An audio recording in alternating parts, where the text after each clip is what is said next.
काँग्रेसच्या शहराचं मी केलं. इथं समोर आहे, इथं काय जाकूर काय नाही केवळ. आता विधानसभेला त्याला जे तिकीट देतो म्हणून आता लागला फसवायला लागल्या जाहीरपणा सांगतो. त्याला तिकीट देत नाहीत हे जाहीरपणानं माझं म्हणणं आहे, लिहून घ्या. इथं इचलकरंजी आहे हे समाजकारण वेगळं आणि राजकारण त्यातल्या त्यात इचलकरंजीतलं राजकारण म्हणजे कठीणच काम आहे ते. त्या डावात आहे तो त्याला माहिती आहे, त्याला माहिती आहे ते गाण्यात गाण्यात असतो, त्याला माहिती आहे फुगवायला ते पुढं करायला ते ना काय ते काय. आता मी सांगायला एवढं ओपन बोलावलोय,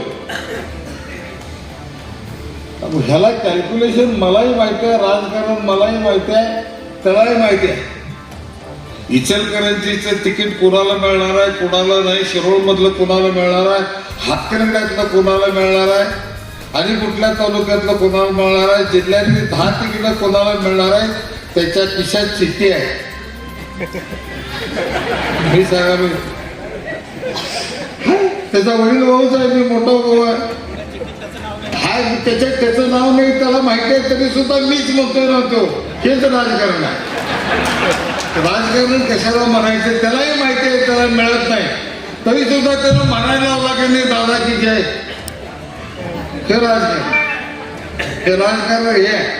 आणि मी सांगायला अजून मी त्याला आमदार करायचं ना त्याला द्या माझ्याकडं नाही केलो तो विचार त्याला द्या माझ्याकडे. मी सांगायला ना तो सांगू दे प्रकाशाचा बरोबर आहे त्याला आमदार करायचं काम विधानसभेत असू दे विधान परिषदेत असू दे ते काम माझ्यावर सोडा.